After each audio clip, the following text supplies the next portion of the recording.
First off, I'd like to ask you all to help join me in the Pledge of Allegiance. If you would, flags up here. I pledge allegiance to the flag of the United States of America and to the republic for which it stands, one nation, under God, indivisible, with liberty and justice for all. Thank you. I don't know how many people we have virtual online, but City of Stuart's been very helpful with the technology to try to queue us up. Those are folks who are joining online. We're maybe not able to take all questions and things from that or have that much interaction on the Zoom call, but at least your presence is appreciated and participation also through the chat or other areas. So the big question which came up, of course, last month at our meeting was about the discharges and how impactful they are. This is we're at the end of the third week of the pulse release schedule that the Corps started in February 17th. So February 17th, they started a 14-day release schedule for both the St. Lucie to release lake water from St. Lucie estuary and to the Caloosahatchee River estuary. As you know, 4,000 CFS to there, 1,800 CFS to the St. Lucie over that 14-day average. They started, after that happened, they started another 14-day and then we're to the third 14-day release schedule, which will end this Friday. And then starting on Saturday, we've had a call, and the Corps will go over this some more, but they're talking about possibly doing a rest period where we won't have releases for a little while, and then continue into see what we have to do between now and June 1st, which is to get the lake lower in preparation for hurricane season. But to let you know, we've been, of course, monitoring how it affects oyster reefs and seagrass beds. We've been covering a lot of things. These two critical habitats in the estuary are definitely affected by the freshwater inflows. There have been some reports of some toxic algae blooms that are happening, but currently we've basically, the St. Lucie side here, have taken in about 48.8 billion gallons of freshwater discharges from Lake Okeechobee, 48.8 billion gallons. But that also comes with other kinds of elements. We've had probably about 32 metric tons of phosphorus, about 348 metric tons of nitrogen, and over 5,400 metric tons of total suspended solids or silt and sediment. So when you go out here to look at the river, or you look at the aerial pictures and you see it going out the inlet, this big bloom of brown water, it's mostly the silt and suspended sediments that you'll see out there. But that fresh water also has impacts on our reef system. And coral reefs right outside the inlet are impacted if it drops below 30 parts per thousand in salinity. The salinities out here at Roosevelt Bridge in the middle estuary should be upwards at about 20 to 25 parts per thousand, and they're down as they're probably about 5 parts per thousand right now. That freshwater condition oysters can't survive for a duration of about 14 to 28 days. And now we're going into a spawning season where the spat and juvenile oysters are going to be affected even after 7 days of those conditions. So again, we're really concerned about how the impacts are happening now to the system, but also moving forward as we get into a spawning season and probably a harmful algal bloom season that's going to occur in Lake Okeechobee. So let's follow kind of the report here. Let me bring up John Mayle from Martin County to say a few words and give us a little brief overview of how Martin County is addressing some of that.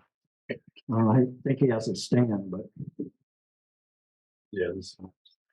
Thanks, Bart. As you said, few and brief. I don't know. That's not the assignment I got. So we're gonna move fast. I brought in some of my team to help provide some updates on some really cool things that the county is doing to be part of the solution. Our role in the county has always been to monitor, to educate, and to advocate. We take that role seriously. We've got incredible support from our board, and that comes from the community, from folks like you. And we're grateful to be able to play that role. So we're going to talk about that a little bit. But we also just love to talk about the progress we're making on issues that we do have control over. First of all, thank you to everyone who showed up. This is really a great turnout. I love what Merritt said, maybe a couple of meetings ago. We have these meetings every month. And to see this turnout is great in spite of the reason. Next slide, please. So this is, Mark has already kind of spoke about salinity. It's our key indicator. It's not the only issue that concerns us, but it's a convenient way to measure the impacts to the habitat. So this chart, though it's hard to see, demonstrates some of the effects of this last 6 weeks of discharges, how many days we were in stressful zones for oysters and for seagrass. I believe we were in the stressful range for seagrass for a total of 36 days. They're much more sensitive. They do enjoy a little bit more tidal influence, which I'll show in a graphic here in a second. The oysters were in stressful range for 26 days, and both of them were in the mortality range for 2-3 day periods. It's not good. That's the habitat that the entire ecosystem is built on.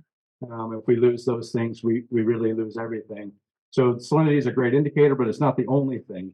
The discharge event that we've experienced up to the last 41 days, by our math, was 52 billion gallons of water that came through the S80. And our estimation is that it was 600 tons of total nitrogen, which equates to 40 dump trucks. So try to picture 40 dump trucks out in the parking lot full of nitrogen, and imagine that being dumped into the river. That's not a good thing. The good news is phosphorus was only 5 dump trucks. So I like silver linings. As a point of reference, how many of you know what a basin management action plan is? Most of you. This is an informed crowd, which makes presenting to you stressful. Our BMAP for the entire basin has 1,100 pounds of starting load for nitrogen. And so what was contributed to the estuary in the last 41 days from the lake is about half of our total basin loading on an annual basis for nitrogen. So just some perspective in the context of what we're trying to do to achieve our total maximum daily load. If you would go to the next slide. This is kind of one of the exciting things that we do as part of our monitoring with the county. If the animation works, what you're seeing is an illustration that comes from a model that we built a couple of years ago with a partner that takes the relationship between discharges and salinity from a whole suite of different salinity monitoring stations, even out to a couple of miles south on the nearshore reef. That model was built and then calibrated. And so now when we have discharge events, we're able to take the salinity measurements from a few sites, plug them into the model, plug in the discharge rates, and we can create these kinds of animations that illustrate the salinity impacts to the entire system. What you notice, and I think what surprises people, is that tidal interface. You kind of see how it's pumping in and out of the inlet there. The yellow and green water is more fresh. The darker the blue it is, the more saline it is. And you can see where the crossroads, the Sailfish Flats area, it does get some relief on the tide cycle at this discharge rate. We don't see that same effect in the summer when you have lots of local basin rain as well. But you'll notice that in the middle estuary, in the North and South Fork, it gets no relief from those freshwater regimes. And so that's why we argue for these extended relief periods to try to allow that tide cycle to pump clear back up into the middle estuary and the South Fork and North Fork. So let me go on to what the county is doing. The next slide, I think, I hate PowerPoints because I'm subject, they're in charge. I'm not anymore when there's a PowerPoint. Okay, so there's a list of some things that most of you are probably aware of, but I never get tired of talking about. Over the last 25 years, really, the board that we have and boards before this board have committed to solutions locally, so that we're not just going to DC and to Tallahassee and say, we need more money to fix the problem. We're also putting our own effort into fixing our own issues. We've built 42 stormwater treatment areas. You guys have committed $50 million of your own money to CERT projects. No other local government or no other local community can say that. This is not Ohio money. It's not Panhandle money. That $50 million came from right here in our community, and it went to CERT project. That's something I'm incredibly proud of. it makes it really easy for me to walk into an office in DC and say, you need to put some money into this, the true restoration, building out SERP. Utilities has converted 6,000 septic to sewers. There's 5,000 that are in some stage of planning, design, or construction. We've partnered with the state and the federal government to acquire over 72,000 acres of conservation land. I think you're going to hear from Merritt, hopefully, if we have time in a little bit, about a next steps. I mean, we're always making incremental improvements. And occasionally, this community says, you know what, we're going to make big improvements in large steps. And Merritt's going to talk about that in a little bit. We removed 70 wastewater package plants. Those are like local, like sewer systems that contribute lots of nutrients to surface water. They're gone. We don't have any anymore. One of the strongest local stormwater rules, we're going to hear from Amy in a minute, hopefully if we have time, about a statewide rule that's now soon to go to the governor's office for signature, that it's a game changer, and it would follow very similar to what the county did years and years ago to require development to treat their own water and to keep the needle from moving further away from our restoration goals. We're going to hear about seagrass restoration efforts and coral restoration efforts that the county is starting to get into. We got some really exciting news. That's a whole presentation we're going to probably bring back to you later if they'll allow. And then the county's advocacy role has a rich heritage of being at the table. Our board was there when they were drafting SERP. Our board actually literally testified before a congressional hearing to get WRDA 2007 passed, which included the IRL South suite of projects, which we're just now seeing materialize. If your leadership in the county had not been forward thinking and aggressive on those issues, we would be nowhere near where we are today and probably not have much hope. What's the next slide? Yep, I got into that. See, this is what happens when you have a PowerPoint. So I'm going to hand it over to staff now. I probably went too long. I think you're first, right? Dr. Elizabeth Kelly is going to come up and talk about a really exciting advancement in our water quality monitoring, which becomes part of our advocacy, which becomes part of our identifying local projects, and it's a big part of us documenting the impacts to lake discharges. So come on up, Elizabeth. I'm not going to steal anything. You don't want to. Thank you. Basically, what I want to cover here is that we were selected to receive an EPA grant through the South Florida program. This is going to be one of the major areas of study, Lake Okeechobee and the St. Lucie River and estuary. The program is designed to improve our understanding of water quality issues throughout Martin County and our freshwater areas, as well as estuarine and coastal areas. These results will allow the assessment of our current projects, so things we're working on now, and inform adjustments that we need to make, or perhaps new projects that we should bring online. Next slide, please. The objectives of this, I mean, there are a few of them, but the first one, very important to me, is to establish a long-term water quality monitoring program. This will develop baseline data from the 3 years of analysis. Our grant is initially funded for 3 years. After that, we will continue to have this monitoring program. There's a list of the nutrients here that we're going to be looking at that we propose, mostly the regular suite of nitrogen and phosphorus. Physical parameters, we also plan to look at DO and turbidity, salinity, so a whole bunch of things that need to be looked at, as well as environmental and weather conditions. These are observations that aren't frequently made when people go out to do a grab sample. It helps to know whether it's raining or if it's sunny or if it's cloudy. It helps to know if what kind of rains. We would bring in rainfall data as well, and take into account tidal stage and seasonality, which is also not normally considered when you bring some of these nutrients when you collect them. This is the section we have partners. This is the section that will be performed by our Martin County Environmental Resource Division. Next slide, please. The next objective is to conduct a sediment sample collection and analysis. This is our partner here is Harbor Branch. So they will be doing this part using sediment cores and grab samples. They're also looking at some of the same nutrients that we are. SRP is the same as orthophosphorus, nitrate, nitrite, ammonium, things like that. So they're going to be working with some of the same locations that we will be, not at all of our sites, but some of the same sites, so we can have water quality analysis and sediment analysis at the same site. Next slide, please. The third is our third partner that is at USF. And they have done an analysis, geospatial layers and target areas. They have performed this in St. Lucie County. So they were interested in doing it in Martin County as well to have the whole map of the river together. So this will assess landscape level change. It will show us where agricultural lands are, urbanization centers, and waters and wetlands. And that way we can see over time, they can, I think, step back to the 1950s and see how the use of land has changed over time. So if we combine our water quality results, our sediment analysis results, and these maps, this could help us improve water quality, again, by saying what used to be here, where would be a good place to do a stream restoration? Where can we site some of our possible future projects? Next slide, please. These are a lot of deliverables here, but we each have a couple from each partner. So it's basically that we will deliver the water quality monitoring program, that we're going to have a database of results, that we're going to be able to do seasonal analysis and have reports, so that we'll be able to make reports to the federal agencies, to state agencies, and to the public to let everyone know what we have found as a result of this.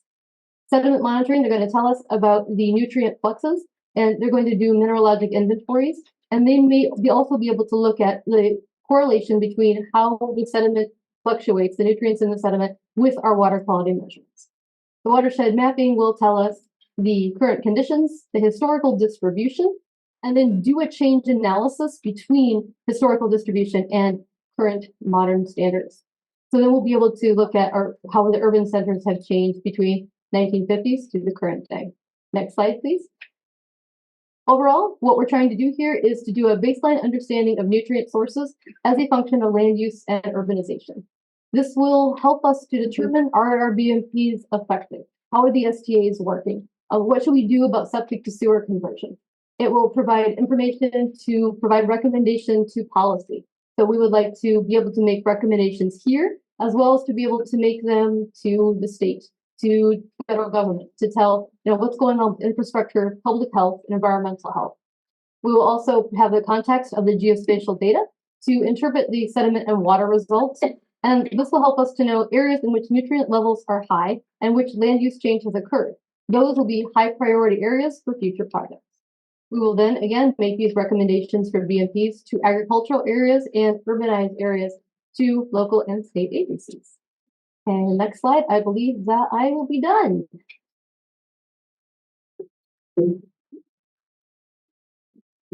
Thanks, Elizabeth. Next, I'm going to invite Mike Houston, the Senior Project Manager in our division. He's going to give you a TED Talk on our seagrass restoration efforts. It's pretty comprehensive. We really could probably do a whole hour on it. He's going to try to do it in 5 minutes. Thank you, John.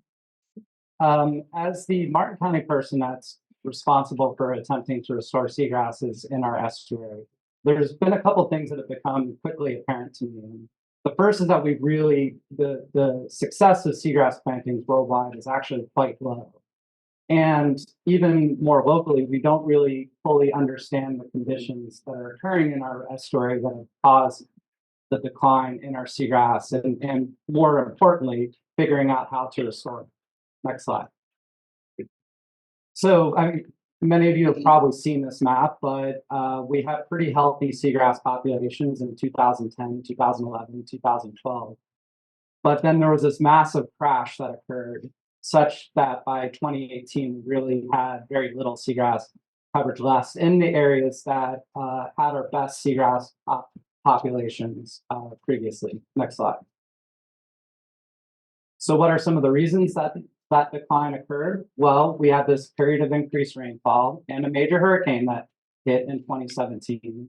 We had issues with water quality, water clarity, and sediment chemistry. We had a much more stormwater runoff from our local basins. And then, as this group is probably well aware, several years of lake discharges on top of that. Next slide. So, and you'll have to click through this. So when I started looking at doing a county project, we wanted to do a holistic approach. We wanted to understand the conditions that were occurring in our estuary. And we wanted to look at not only what's happening in the water column, but very importantly, and something that's often overlooked, what's happening in the sediments, what's happening below the ground that's contributing to this decline. And then use that to try and come up with some strategies to more successfully restore our area and to come up with a more resilient, healthy seagrass population here in Martin County. Next slide. So a funny thing happened. I started planning this project back in 2022, right? And I go out and I start looking, and this crazy thing happened. We had seagrass everywhere. Started in the spring and through the early summer months, we had so much seagrass, I was having trouble figuring out where I was going to plant seagrass. Like, where am I going to put it? Because of all the places that we would want had seagrass. And it really coincided with this period of decreased rainfall and kind of a drought period. Unfortunately, though, it didn't last. By October, the populations crashed and we were kind of right back to where we started again. But that really started to inform my decision and started getting me thinking about what's really happening in our estuary. Next slide. So one of the things we did is I'm like, okay, like a lot of people think, you know, well, a lot of the seagrass, it floats in, it's rooting in the ground in that way. But nobody in our estuary, nobody in the Indian River Lagoon have really looked at and tried to understand what's happening in the seed bank. So are there seagrass seeds out there? And if that's the case, could that be what fuels regrowth of our seagrass if the conditions in our estuary were to improve? So we actually started and we found seeds. We found 2 different species of seeds across a broad area of our seagrass meadows. And we really think that this is what can cause and bring about our recovery. So really, you might not even need plants. You might just, if you get the right conditions, the seagrass will take care of itself and it will come back and it will happen rapidly. So we also put out some monitoring stations throughout our estuary. And what we found is that we had this period of seagrass expansion in 2023. It mirrored 2022 in the early months. It started in March, where we had a lower level of seagrass. And through the remainder of the spring and into summer, if you click, we see this increase that happened, such that we thought that eventually we're going to get up near 100%. We're going to have this great seagrass recovery. But something happened between June and August, if you can click again. So instead of seeing that increase, what we started to see was a decline that continued throughout the remainder of the summer months. So what factors caused this reversal? What could have caused this amazing recovery we were seeing through the spring and early summer months, but that trend reversed? Next slide. And this might be one of our answers. So this is it's Lyngbya. It's actually a type of cyanobacteria, but it's benthic. It lives on the bottom. It grows up over the seagrass and it carpets it, it smothers it. If you can see that picture on the top left, it'll actually fill up with air and become buoyant and pull up, and it'll actually pull up the seagrass. It'll cause it to uproot, it'll break the blades. So, and we think not only does it cause a decrease in water clarity, right? Because suddenly the seagrass has this stuff that's carpeting across it. But we also think that it's messing with sediment chemistry. And we think that that's really important, that it could be creating these anoxic, toxic conditions in our sediment. So we even went in and we started experimenting. Well, can we remove this stuff on a small scale? And will that make a difference? Next slide. So another thing we did is we wanted to monitor and look at it versus a seagrass and see, well, all right, is there a relationship? And the lines on the bottom, the green lines, are seagrass coverage, and the brown on the top is the cyanobacteria. And if you look, right when the decline in seagrass happened was a big, broad-scale increase in the cyanobacteria coverage. It blew up. It took over everywhere. It almost completely covered our seagrass meadows. And it remained really through the summer months. And one of the things that we believe it needs high temperatures, we believe that it needs nutrients, and we believe it needs a seagrass because it needs a place to hold on to. So the seagrass is just a convenient place for it to stay, honestly. So, but based on this research, we really think that we have a smoking gun, and that at least in our portion of this estuary, the Lyngbya is the primary driving force behind that seagrass decline. And we're going to continue to look at that this year. We're going to look at refining our methodology to see if we can actually remove it and pull it off of the bottom and get it off the seagrass, get it more light, improve the soil conditions. So we have a lot more research that's coming our way. But I did want to end. So one of the areas of research that is currently occurring is on the use of different types of plants that can improve water clarity in some cases.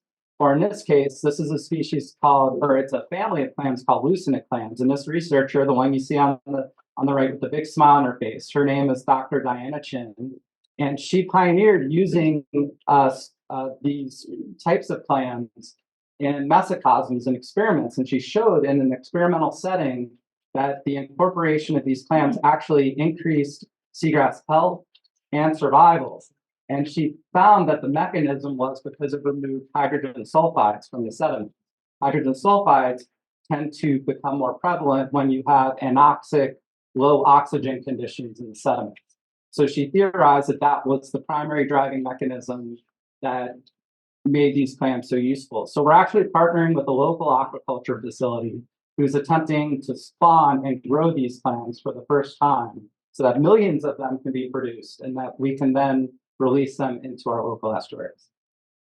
So, oh, and we are actually doing planting. That's the last thing I'm going to say. We have several upcoming plantings this year. I'm not against plantings. I just think that they should be done within the proper context of a more holistic restoration project.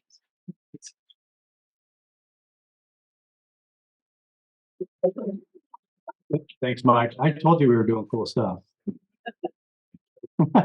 The last presentation is going to be from Amy. It's really short. It's about some new legislation that I think is being under celebrated. She's going to contextualize that for us. Thanks, John. I'm going to try to wrap this up really fast. I'm not that sexy up here with all my stuff, as we just saw, but we'll go really quick. And what I want to say is the stormwater rule has been in development for a very long time here. 1981 was the first part of our stormwater rules, and we found over time that they weren't doing enough. So back in 2020, there was legislation for the Clean Waters Act here at legislation, and it didn't get adopted. Oh, well, I'm sorry, it got adopted last legislation, but it didn't get ratified. So I'm going to have you skip some slides so I can make this very quick. So keep going, going. All right, this is the important part. Okay, as part of the state water rule, this is very good for us. In the past, we weren't really looking at a lot of the pollutant load reductions. Now we have something in the rule that is going to say, especially for outstanding Florida water bodies, such as the St. Lucie River and estuary, that all brand new development is going to have to be required to do 95% reduction of total nitrogen and total phosphorus. And they have to at least meet pre versus post. So they have to meet both those things at the same time. And this is very good news for us because as we're going to go to the next two slides, one more. Keep going back. We have a total maximum daily load here in the St. Lucie Basin and estuary, and there's several different load reductions in each of those basins. And the new stormwater rule actually requires developers to go beyond the reduction that is part of our total maximum daily load. So this is good news for us, even though it is, I think, a little late in the game, is actually something that we can move forward and benefit from. So we'll be able to see extra reductions in our waterways as new development occurs. And that's the good news, and I'm made it short.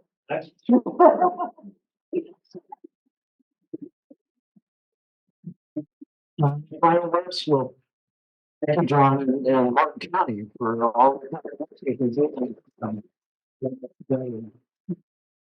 we worked with them on seagrass project plants and the other projects, so it's really good partnerships that we have going on. Water quality is a big issue, obviously, with what's happening right now, and I'm going to kind of rearrange the agenda a bit to bring up the state agencies and the federal agencies in partnership. That is to bring up Colonel Booth and Drew Bartlett from the district so that we can both kind of address kind of their agency views and what's going on and some of the things that's happened. So we're going to get both y'all come on up and address. Thank you very much for coming this week.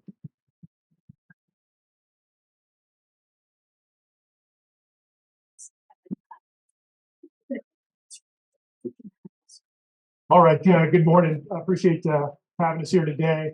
Real quick, I just wanted to do a very quick summary of what's been going on over the last 6 weeks with releases from Jacksonville District and what we've been doing with Lake Okeechobee. No slides today, so make it a little easier to describe and try and point towards them.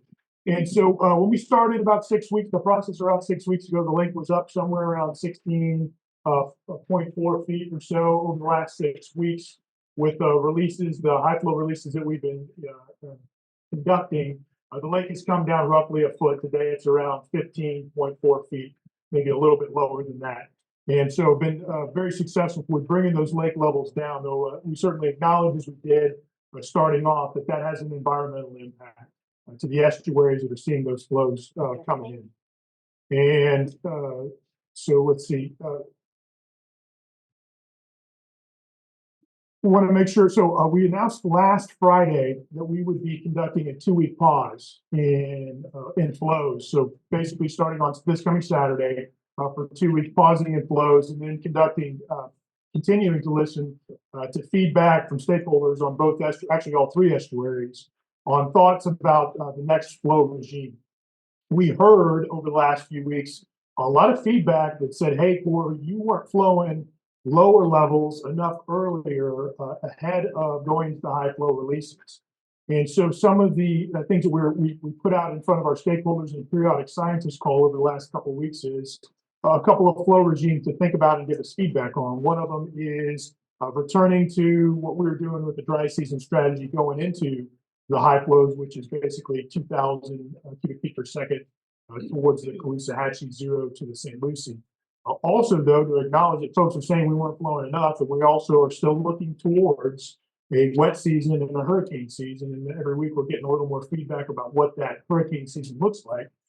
Do we need to go higher flows than that, lower level flows, like folks were saying before going into this current round of flows? So one of the courses of action we propose is what folks tell us about going from 2,500 towards the St. Lucie and maybe 2,000 or 3,000 towards the Caloosahatchee. And there's another regime that's a little bit higher than that. It looks at 1,100 or so towards the St. Lucie and 3,000 towards the Caloosahatchee. We are just taking that feedback and trying to understand what all our stakeholders think about that. What are the impacts? And the reason we announced a 2-week pause is to try and allow for salinity levels to recover while we're having those discussions. Should we choose to go into a flow regime that's more significant than what we were doing before with the initial dry season strategy. And so looking forward to hearing from all the stakeholders, both on St. Lucie, Lake Worth Lagoon, as well as the Caloosahatchee side on what their thoughts are in those areas. We take our stakeholder feedback very, very, very critically and important to make sure that we're listening to everybody. Also heard a lot of feedback that folks are feeling like we're not listening and acting based on the feedback that we receive. We do these periodic scientist calls on a pretty regular basis. I acknowledge that we're not going to do everything that every stakeholder recommends to us. We hear perspectives from a lot of different areas. And at the core side, we do our absolute best to look at the system as a whole and make sure that we're treating the system appropriately, though it's never going to answer every individual stakeholder's wants or desires or needs. So those positions and perspectives are not wrong. We just can't always meet everything. There are limitations in the system. Okay, so my plan is to get to a decision point next Thursday on how we move forward into the rest of the dry season. And so as usual, we'll get that recommendation or make that recommendations from the team, feedback from all the stakeholder engagements. We'll make that decision usually Thursday morning between 10 and 11 o'clock. And we'll roll out with what our decision is in an immediate call on Friday morning, next Friday morning, to let folks know where we're going with that. The last time I was up here, got a lot of questions. Some of them I didn't have answers to, so I want to revisit that. Congressman Mast asked me a question about Herbert Hoover Dike repairs and what did the federal government buy when they spent the money, billions of dollars for that repair. One of the particular areas that I didn't have a specific answer for was what had changed when Lake Okeechobee Systems Operating Manual, Lords of 08, talked about 18 feet, the impacts going above 18 feet and the impacts going above 21 feet, 18 and a half or 21 feet. When we were developing that operating plan, the lake was effectively in active failure. Excuse me, the dike, the embankment around the lake was in active failure. When you had water up against that embankment, Water was seeping through the embankment. That happens. That's known. But when it moves through quickly, it carries sediments with it. The sand that's in the embankment. And that's one thing we as engineers don't want to have. And so when water was getting up against that embankment, it was carrying that sand away. And so we were losing part of the embankment every time that water got high. And so when Lors 08 was describing that 18.5 feet, that was significant amount of erosion that was occurring, or seepage, or what we call piping that was occurring.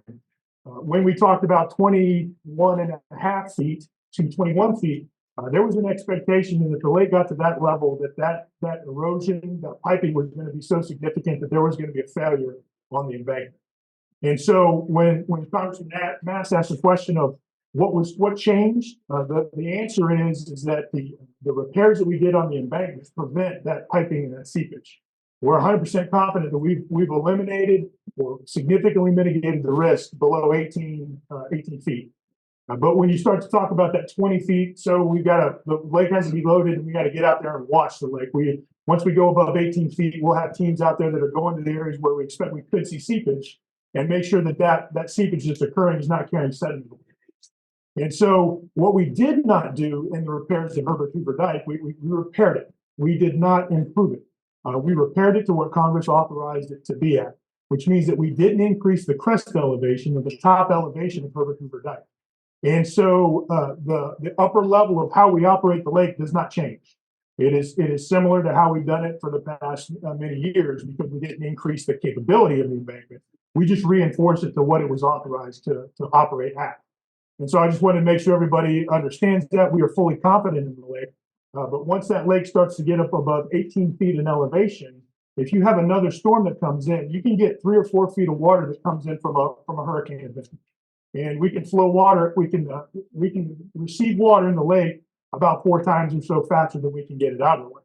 So if you have one storm that comes in and brings the lake up to 18 feet, that next one has the potential with storm surge, or just the wind, not even the rain, to push water 10 additional feet up against the embankments of the lake. And then you've got wave action that occurs at the top of that. And so when you have a crest elevation on the dike and the embankment of about 29 upwards or up to 44 feet, that's where we're making sure that we try to go into those storms well under 18 feet so that the lake can handle that storm surge of potentially 10 feet, the wave action that's occurring on top of it, so it's not eating at the top of the embankment and trying to erode away the top of the embankment. That risk has not changed, but that's been a known risk ever since the embankment was there, the dike was built. And so that's why, simple answer to why we don't hold additional water in the lake, why we're trying to stay well below 18 feet, is because of that risk, not the risk of erosion that we had seen before. A couple other updates that we've just recently received. Last time I was here, I was talking about the Lake Okeechobee Systems Operating Manual and expecting to hear in the next month some feedback from higher headquarters on if we can proceed. I got that, I received recently that acknowledgement from higher headquarters to proceed with completing Lake Okeechobee Systems Operating Manual.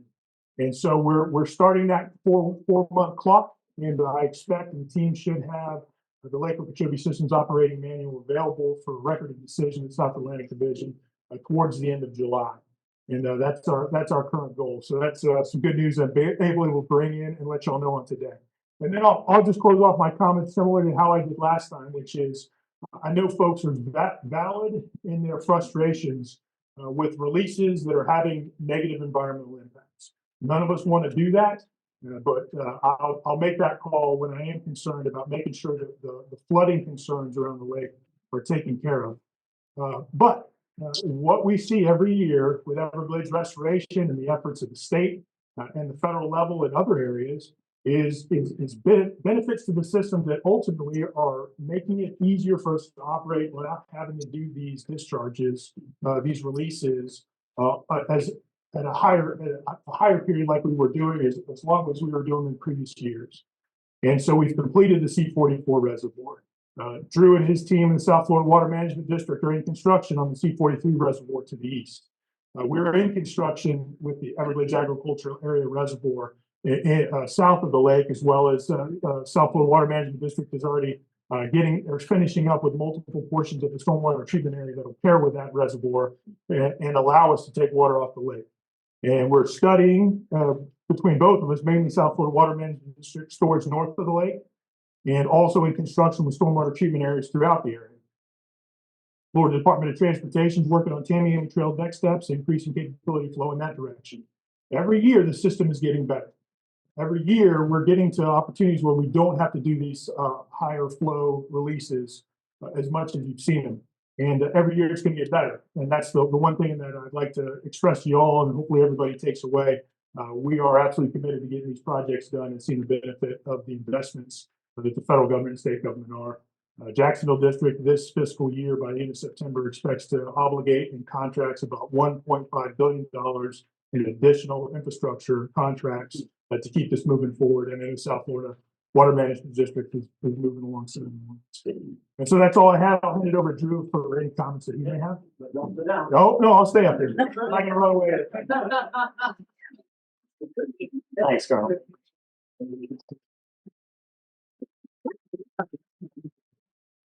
So the unfortunate thing about the Army Corps of Engineers is as soon as you get to know your colonel and you get to know that he brings everything that he brings, they rotate. And so, you know, I think Colonel Booth, I don't know if you'll be back here before you rotate off. I think it's July, and that will be a loss for South Florida. But it's you can see he knows his business now. When they first come, they can't speak like he can speak now. Is that right, Corey?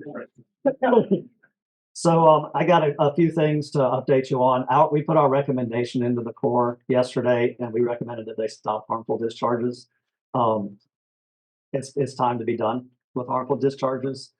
We recommended that they take for the West Coast, for the East Coast, it's over. For the West Coast, take a 4-day break with no releases from the lake to get the salinity conditions back to the West Coast, but then resume lake beneficial releases to the West Coast, so we can continue to get the lake down and protect the oysters on the West Coast. In the meantime, we will do everything we can to move water south through our STAs into the water conservation areas, because there's still work to do to get the lake down. But if you look at projections going forward between here now and the end of the dry season, we do see continued recession in the lake to get to a better place where using operations that are similar to LOSUM, it will set us up pretty well for a rainy season. So hopefully that will work. Last time I was here, there was a lot of questions about our use of the STAs and how we do operations in the Everglades agricultural area. It was a challenging discussion, but at one point I recall saying it's the rules, and everyone in the audience rightfully and understandably said, change the rules. So I thought I would come a little better prepared about that kind of statement that was made. And so, by the way, I've got with me, I've got John Mitnick, who's our chief engineer at the district and knows operations. I've got Maricruz Fincher, who's our general counsel and knows the rules. And I have Cheryl Meads, our at-large board member for the East Coast of Florida and lives nearby here with us today. And then Jill Margolius is our communications director. I introduced them so that as we break, there will be around to if you have questions for any of them that are here. Since the last meeting, we have worked to put together basically a placemat that talks about the history of the flood control system and all the legal underpinnings of what we're required to do as a South Florida Water Management District. It has citations, so you can do your own homework, but this is where we get our guidance. And it's basically, I'm not going to read this whole thing, but there'll be handouts on the table back there. But basically it boils down to, in the 40s and 50s, Congress passed laws saying do flood control, build the flood control infrastructure and do flood control in the Everglades agricultural area, which is what this talks about, the Everglades agricultural area. So the mission was cast to do flood control by Congress, and the flood control operations are contained in the Lake Okeechobee regulation schedule and soon to be LOSUM. That's where the flood control operations are required in that Corps of Engineers regulation. I guess it's a regulation at the end of the day. Control manual is what it's called. So that puts us on the first path. You have to do flood control for the communities, the businesses, and agriculture in that area. It's required. So then time evolves, because it used to be when it was originally built, you could do flood control by pumping it into the lake or pumping it into the Everglades, right? A law was passed to say the priority is pumping it into the Everglades. That pumping is a last resort, right, for flood control. So that law then told the district, when you're doing those required flood control operations, move it to the Everglades. And then litigation occurred. So lots of litigation about the water quality of that water, that flood control water going into the Everglades. And there was two big court cases. One was what resulted in the settlement, and one resulted in basically new permits issued by the Environmental Protection Agency through FDEP for controlling the STAs. All those court cases, federal court cases, not state, required us to put, when we're doing those flood control operations, to push it through the STAs before it gets to the Everglades. And so when you're wondering about why we do what we do, it's driven by federal law, federal regulation, and court precedent and federal permits. So that is what makes us do what we do. So what do we do from there, right? What do we do with that with that circumstance? Well, this board and this district has been getting the appropriations, and we have to change the infrastructure. We have to create the change necessary so that then we can have more ability and more capacity to move lake water into the Everglades where it's needed, right? And so that's the EAA reservoir, as the Colonel mentioned. That's the new stormwater treatment area that we'll hope to have in operation soon. That's the last 2 years of investment that we made on our current STAs to make them more resilient, so they can bounce back flood control operations and then be available for moving lake water like we're doing this year. So that's the investments we're making, and there is no hesitation, both from a funding standpoint and from an effort standpoint, to try to get the infrastructure improved. We just submitted last month, probably since the last Rivers Coalition meeting, a new reservoir for the Corps to submit to Congress for authorization north of Lake Okeechobee that could hold a half a foot of water off of Lake Okeechobee. Corps is reviewing it now. Hopefully it'll get into Word of 24. Then we'll have another thing in our toolbox. The other, the Colonel talked about the other reservoirs. The last ones I would mention is there are the St. Lucie estuary gets harmful discharges from local canals within Martin County and St. Lucie County as well. And between the Corps and us, we are starting all 3 of those new reservoirs this coming year, the next year, to try to get more control of the water that comes into the Inner River Lagoon and the St. Lucie estuary to protect the seagrasses that were so important to the ecosystem. So, as we, look into the future, we got to change the infrastructure to make things better here. And we're certainly on board with that. So summary, I think it's time for the recommended, it's on our website, time for the discharges to stop.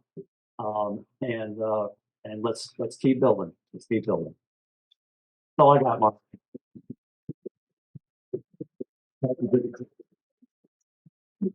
So as we see there, they've come back to answer some of those questions, things that we have, but there's continuing discussion about how we can better operate this system. And of course, we go back to sometimes during the fall last year when the lake jumped up past 16 and we asked to say, hey, we've got to start getting the lake low. We know we're in a El Nino season. We're getting into this rainy season.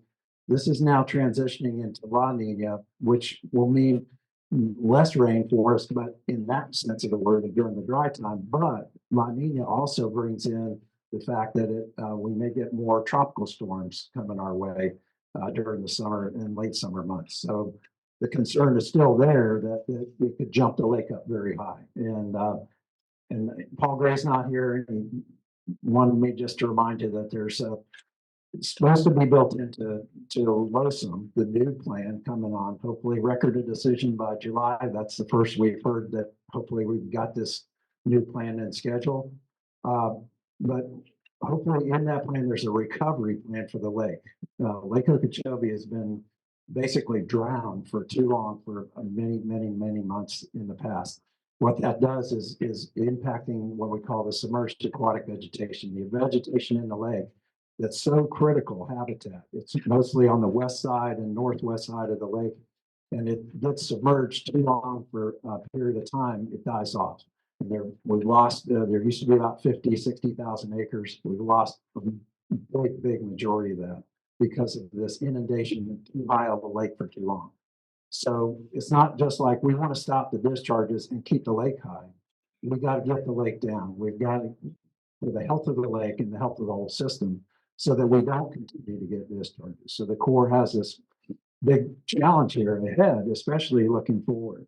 And our concern looking forward, even past this, let's say 14-day period of we don't have discharges, which is great, give it a little rest. We're still not going to recover completely to where we want to be into spawning season. So in the spring, everything spawns in the estuaries. The estuaries are prime grounds for spawning for oysters, growing season for seagrass, spawning for fishes.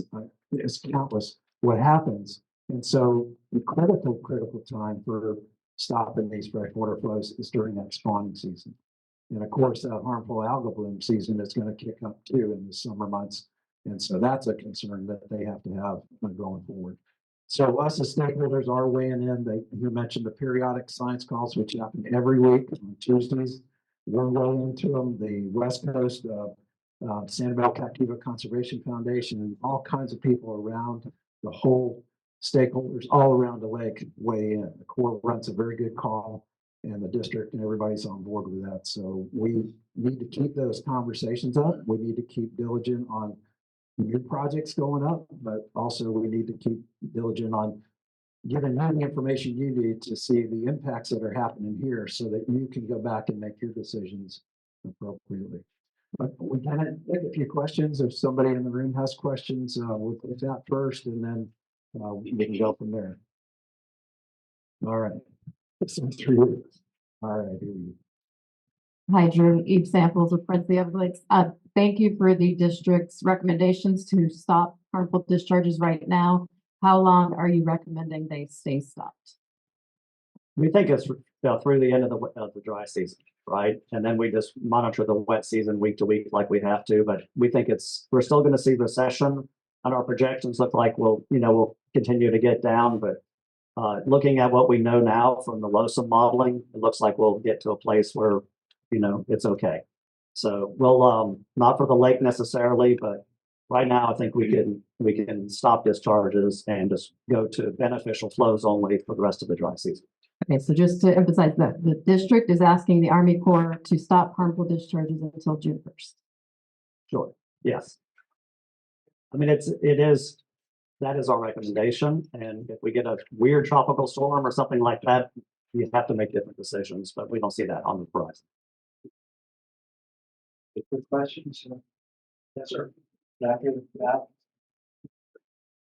From the stakeholders to the south of the lake. Could you repeat that one more time? What was that? You said you're getting this from stakeholders to the east and west. What sort of inputs are you getting from the stakeholders to the south? And so we do the multiple scientists call, and the call that you're referring to is one that we do with looking at South Lake and water conservation areas and the rest of the Southern Everglades. And so that would be tough to summarize because it's a lot of feedback on each individual water conservation area. That feedback changes as we just got a whole lot of water south. And we keep getting these rainfall events, these El Nino events that just keeps tending to cycle through south of the lake, keep bumping up the water conservation areas, and actually water levels in Everglades proper down to Florida Bay, a pretty significant amount of water. One of the particular areas that we're getting a lot of feedback on are some structures called the S12s. They're gates that allow water to flow from north of Tamiami Trail south into what most people consider Everglades National Park. The rest of what's left of the proper Everglades. And so we've been working and getting feedback from, we've had a deviation to keep those open because water conservation area 3A has been so high, basically since last July. The deviation, those gates usually close in October and November. And we saw a deviation between October and mid-November to keep them open. And so we've reopened those gates around the 17th of November, if I remember correctly. We're run out of all the flexibility we have for that deviation to typical operations. And we'll be closing those gates on the 1st of April. And though the water levels in water conservation area are 3A right now are about 0.3 feet above schedule, and we'll be a little bit lower by the time we close those gates. So it doesn't exactly meet the intent of what we're trying to go for the deviation, but we got pretty darn close for the flexibility. I'll take a question back here. I want to recognize Congressman Mass is here, but also other elected officials we have in the room. Mark County, I think Sarah Hurd, Commissioner Hurd was here. Are there any other county commissioners present? Also, city commissioners are present. Chris Collins, I saw Becky Brenner, and I believe Kimball Rich is here. Did I miss any other city commissioners or elected officials there? We appreciate them being here because they're the political leadership that needs to make decisions. And also want to appreciate Cheryl Meeks being here, one of the 9 governing board members of the water district. Okay, well, let's go to Congressman first, had his hand up and then we'll to Jack. No. Let's bring him in. Hey, Drew, I'll start with you. Just number one, I appreciate you giving a little bit of a historical context of what's gone on with this. And it brings me to my first question for you. I've read all of the suits and I've read all of the decisions and I've read them multiple times. And so what I'd ask for, would you identify to us, would you be willing to say that our estuary, our St. Lucie estuary is a meaningfully distinct body of water from Lake Okeechobee? That's a very legal term. No, I So would understand. you identify that Lake Okeechobee is a meaningfully distinct body of water from our lagoons? So, not knowing the definition of meaningfully distinct, what I will say is the St. Lucie estuary is an estuary and Lake Okeechobee is a lake. And that's the problem with the St. Lucie estuary getting Lake Okeechobee discharges, that it essentially turns it into a lake. Which one's fresh, which one's salt? Exactly. Which one's fresh, which one's salt? The estuary is the salty one, Lake Okeechobee is the fresh. And you go back to that decision, some of the several decisions that were referenced in your historic conversation. And that's a very important term, knowing that naturally the Everglades or the lake flowed into the Everglades, but still a decision for the fact that they are meaningfully distinct. And we're not even talking about the distinction of a freshwater lake to a saltwater estuary. So you can count on that's another conversation that we'll have, that I will pin you guys down. You need to identify that Lake Okeechobee is in fact meaningfully distinct from our saltwater estuary, because that has very specific legal ramifications that I think we need to go down. I would ask one other thing, and I guess I would ask for this as an acknowledgement, Colonel. Actually, I'm going to give one other thing first. I'm going to give one other thing. It goes to the plains and the levels of Lake Okeechobee. We all have been in this fight. We've been on periodic science calls. We've been on project delivery team meetings, dozens and dozens of us, all of them together at the South Florida Water Management District, you name it. And Colonel, when you give the argument of sloshing on the lake, and it's what you put in your letter to me in response to that question, I got to say that I can't recall you in any of the project delivery team meetings or in any of the periodic science calls talking about sloshing being a point of consideration specifically for the lake house. I can't recall you ever saying that, or anybody else from the Corps of Engineers identifying that. So what I'm saying is I feel like you're bringing something new to the table right now to keep discharging water. And another reason that I say that is the Corps of Engineers put forward plan AA, BB, CC, AB, AD, whatever all the names of the plans were, right? We all remember the names of these proposed plans. They were all acceptable plans by the Corps of Engineers.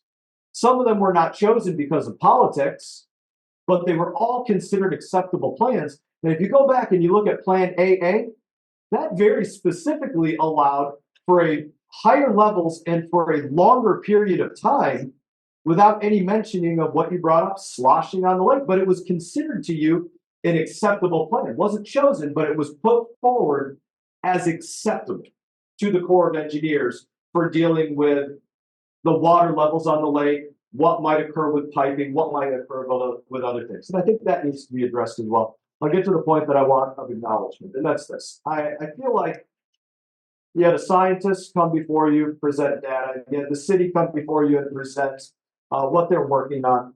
And I said it outside. I don't think there's an economist that could give you information on what it does to our community. I don't think there's a scientist that could give you information on what it does to the ecology of our water. And I don't think that there's a doctor that could give you information about what it does, the microsystem, the cyanobacteria, and everything to the health of us, that would make you say, sorry, we were wrong, we're going to stop this, and we'll stop it for the rest of the summer. I just don't think that any of them giving you any amount of information would make you say, sorry, we're done. But I'd be correct in assuming that there's just not a point. You're writing stuff down, but there's not a point that we can give you that you can say, okay, we're done. Well, I think it comes down to, there's a lot of factors that go into the decision if we're doing those releases. And so we're not just looking at just the environment. We're also looking at flood control. We're also looking out to see what's going on with weather patterns and what are they showing. That changes, month to month. And what we understood 6 months ago is different than what we understand with the Atlantic hurricane season now today. And so, but I would disagree with the comment that when you're particularly talking about this, does the health impacts of the releases not weigh into the decision? It certainly does. I think we demonstrated that last year during this time frame when we were doing about targeting 500 cubic feet per second. And we did acknowledge through the S80, and we did acknowledge when we saw active harmful algal blooms, blue-green algae blooms on the lake, that we shut S308, Fort Myakka, to not flow those through while we saw visible blooms that were up on the surface. So we're considering a lot and recognizing a lot of variables in the system when we're making these decisions.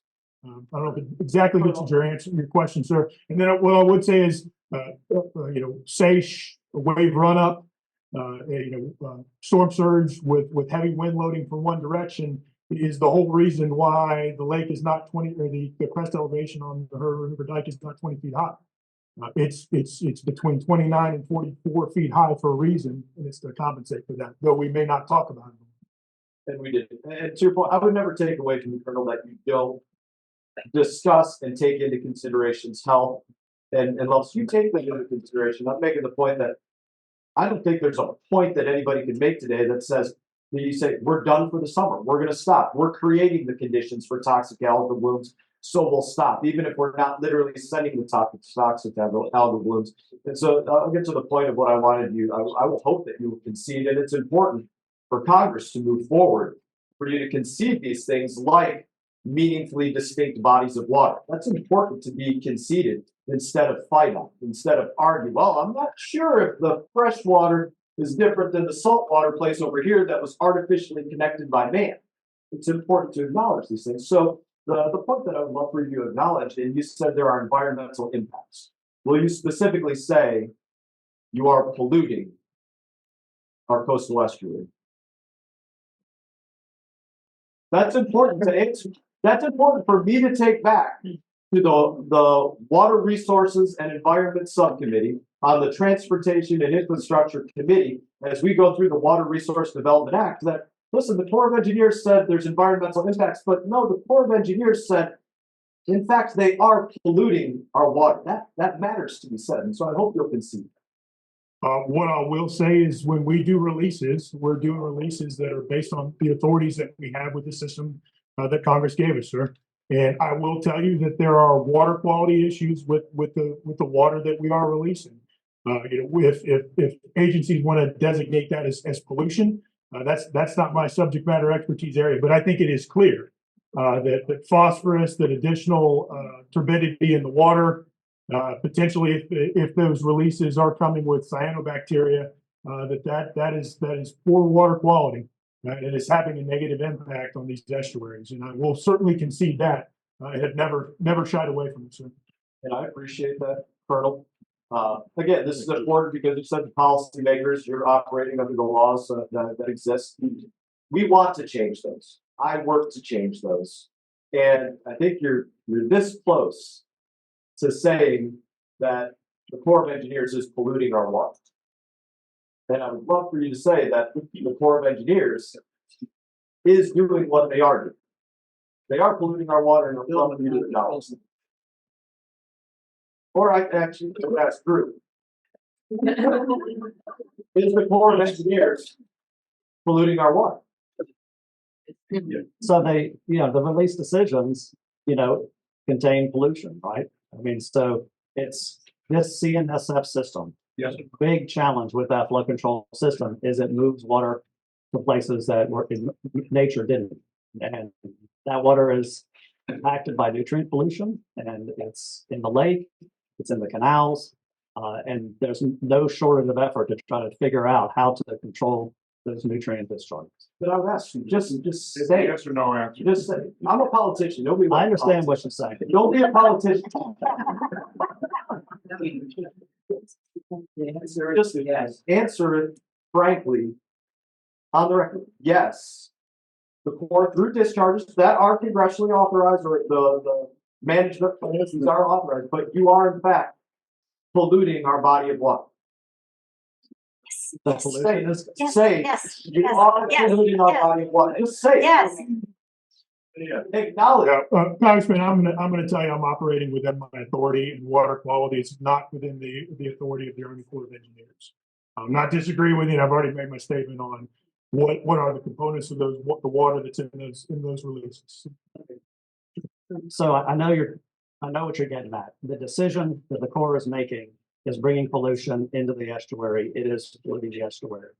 The Corps of Engineers didn't put the pollution in the lake, right? That came from society. That came from all kinds of activities that we're trying to control. So they did not put the pollution there. So it's hard to say just the Corps of Engineers. It's a big societal problem. But the Corps of Engineers is taking water from a meaningfully distinct body of water and polluting a meaningfully distinct body of water from the lake. And these things matter to change the policy. Yes, you are operating under the parameters that you can, but we can't change those parameters if you are not honest about what is taking place. Thanks, Mark. Well, thank you, Congressman, for asking these questions. They're very important. And the idea of pollution, if you look up in chapter 62 of Florida Administrative Code, it'll define pollution for you. And pollution is defined is happening to the St. Lucie estuary and Indian River Lagoon and the estuaries by the conveyance of these waters. And they're acting under their authority. They're the authority to move water from this area to that area. It's conveying that pollution to these water bodies. Yes. So What is chapter 62 of Florida statutes, Florida Administrative Code, if somebody want to look it up. I think it's important to read it out Sure, loud. right? absolutely. I think that matters. Sure, I think words absolutely. matter. Yeah, absolutely they do. So we can cue that up and I'll read it for you in a second, but I can't do that two things at the same time. Did you? Basically the addition of any type of thing, including energy, light, or any kind of substance to a body of water that has right that are surplus to it and causes them to change or be altered.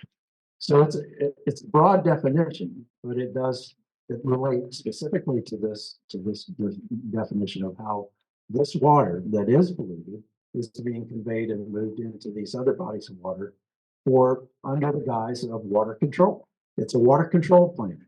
The LOSNM, LORS, all these water control plans dictate how we move water from this area to that area. And whether it's polluted or not, that's the condition of the water.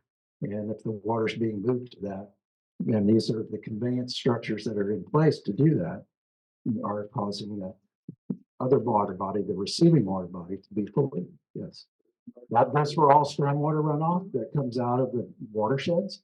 All the watersheds have stormwater runoff control structures, all within C23, 24, 25. They all allow that polluted water from that runoff to come into this works of the district, which comes into the St. Lucie estuary and Indian River Lagoon.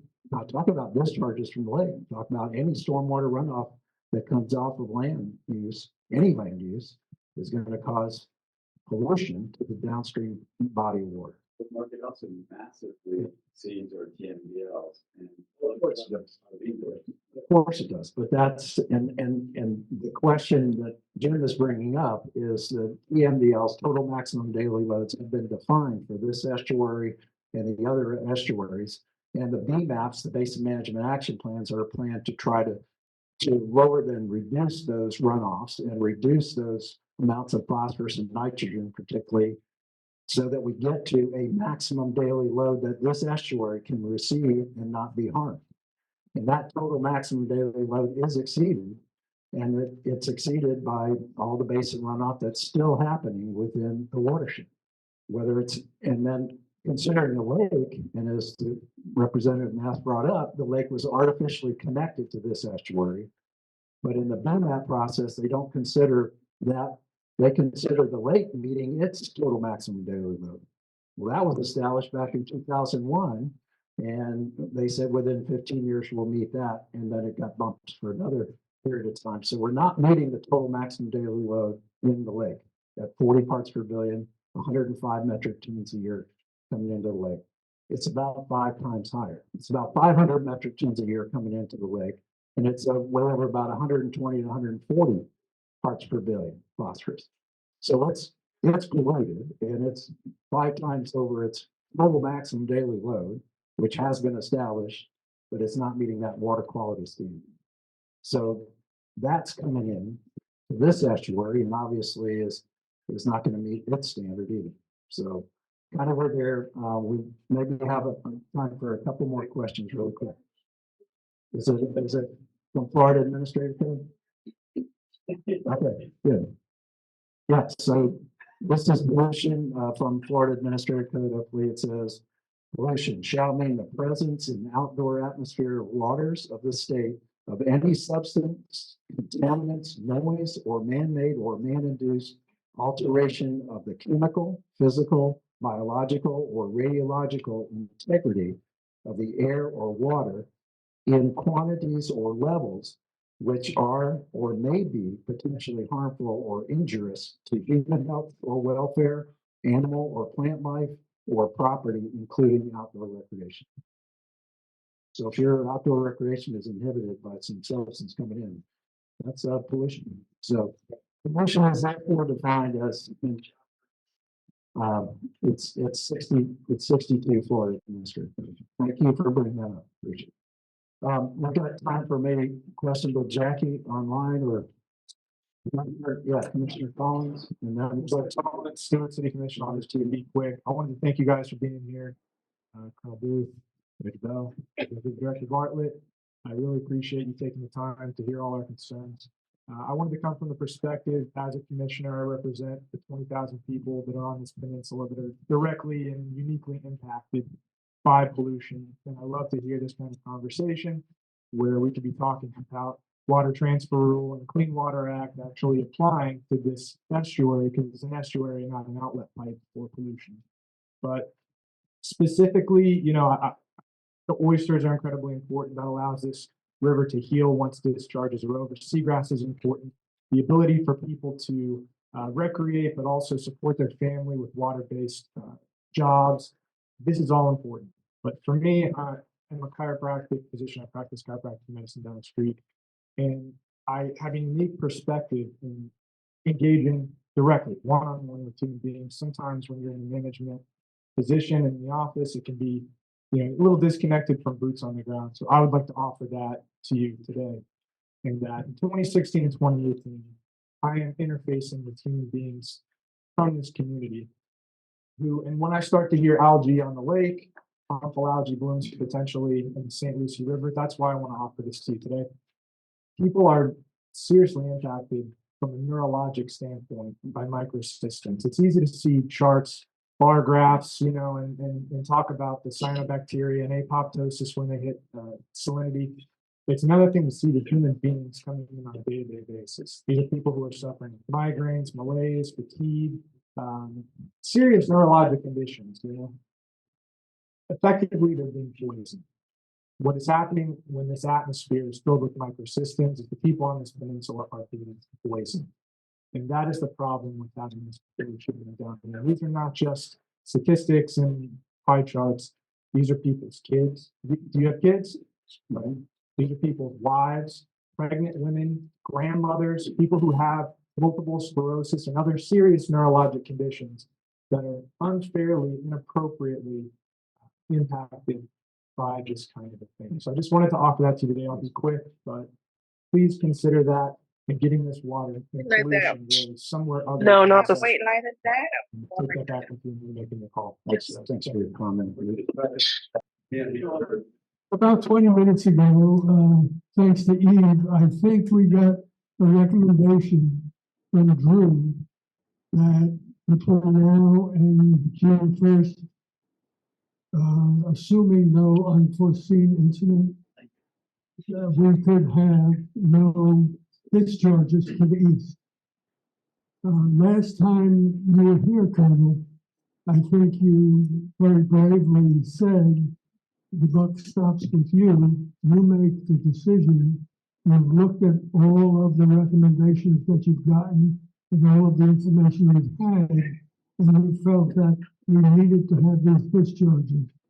What's been added today is the recommendation from the spokesperson for the South Florida Water Management District, taking that additional input, and you come to the conclusion that we can stop the discharges to the east. And I know it's June 1st, assuming we have no unforeseen incident. Thank you, sir, and I'll be very quick and brief. I take the recommendations, or position statements from South Florida Water Management District very seriously. They speak very loudly in my decision cycle and process. But like I indicated to you, we've offered up some opportunity for feedback. And the one thing I'm not going to change is to hear that feedback. That should come into us next Tuesday. The team will I'll either listen to it on the actual call, the team will summarize it for me. I'll make that decision on Thursday. We have a couple more gentlemen in the back, and then we'll go to these up front real quick, if you would. You have a microphone for him, or? So since this last meeting, I don't know if you guys remember, I'm a diver, because we had clean barnacles, black water, blah, blah, blah. I said, why can't it run the way it used to? And I was like, so I did quite a bit of digging and researching, and the water used to flow like a swamp, or really shallow water, and used to just run down below Lake Okeechobee. And we can't go back to that. And so now it's kind of understood that we're trying to do our best to make this thing work.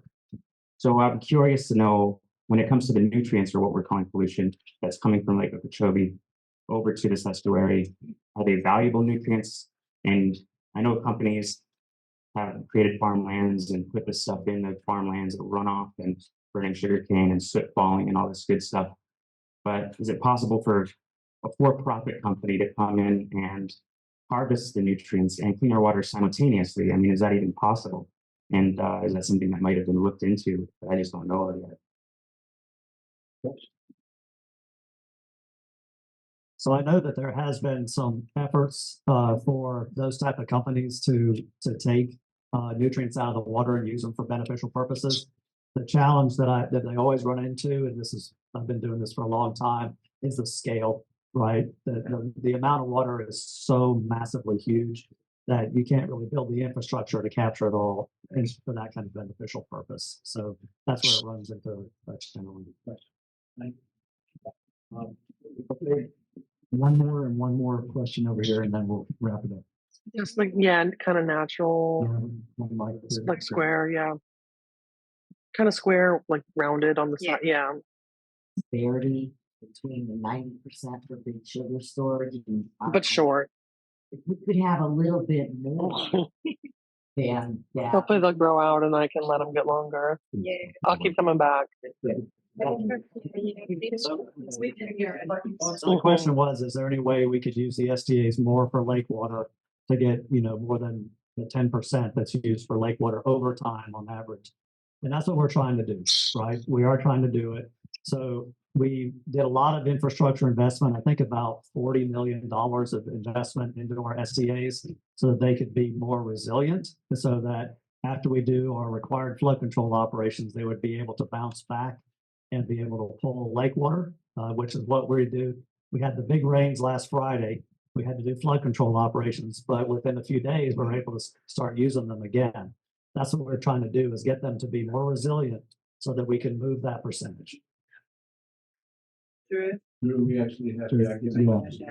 Okay. It says, her question is for Mr. Bartlett, could you have the operation statement sent every week to the Rivers Coalition? Can you explain how it works with the Army Corps of Engineers decision, and it is a board of staff or staff decision?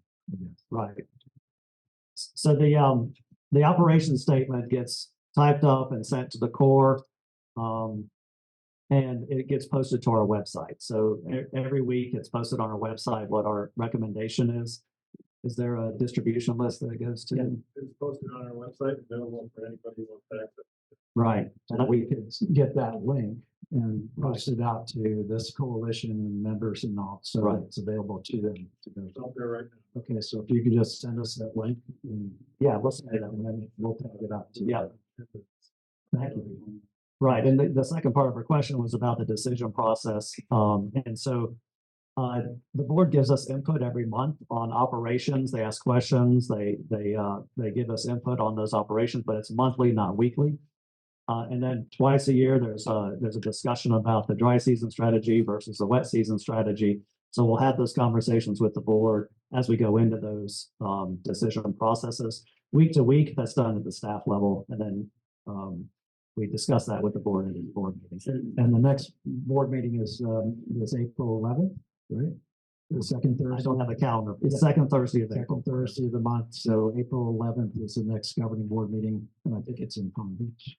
But then the following month in May, they're actually gonna have their governing board meeting up here on May 9th. So you might put that on your calendar. It'll be over here at the Indian River State College. So the governing board monthly meeting does move around sometimes, and in May, it'll be up here in our neck of the woods. Let me have two more quick questions, and then we've got to recommend.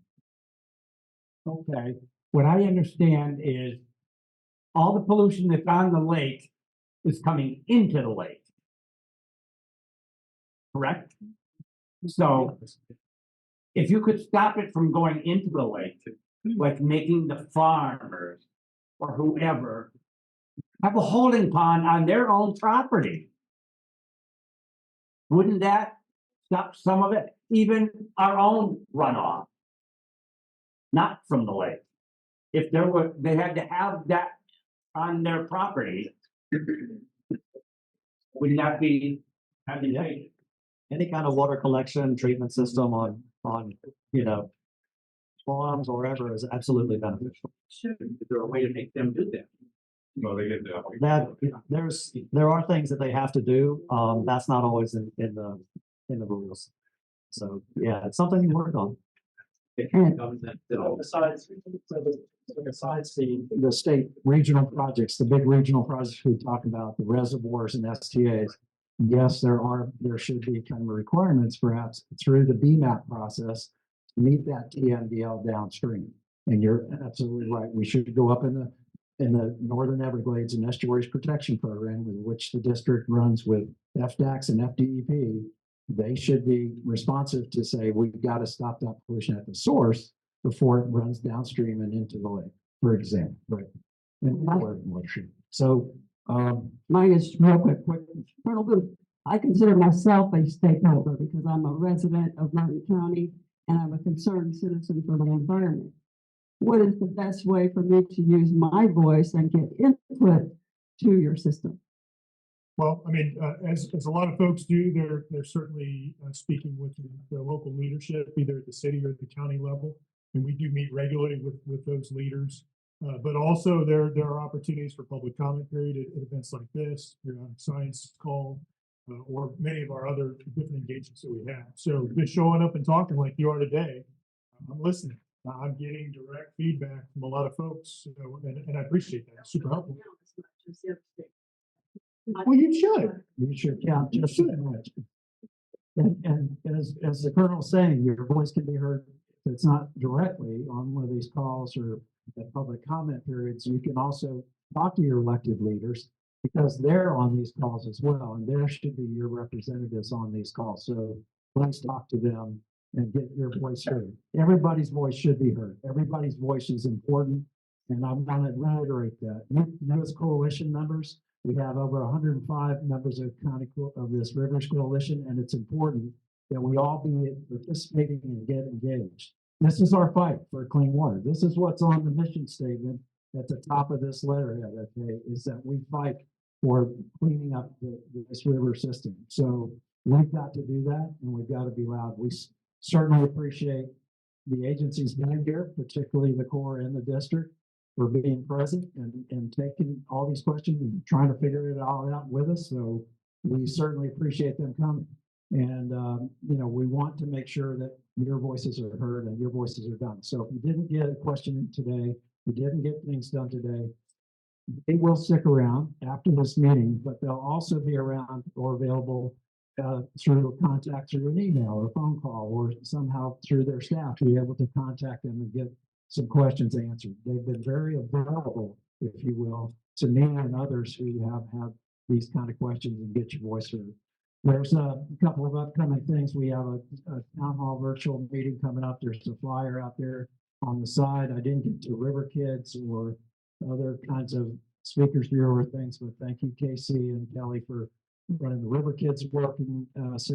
Anything, Jim, on IRL other than its southern portion is okay. So we just got to keep diligent in this water quality. Hopefully this stopping these discharges, even for this period of time, is going to help the estuaries recover. We've seen how resilient they are, but as you saw in the seagrass studies and stuff, things can happen and things can be detrimental to it again. I'm sorry, gentlemen, I'm not going to take your questions because we're out of time. It's just an ad, they could go to Boat Water, and you get a punch on the legislature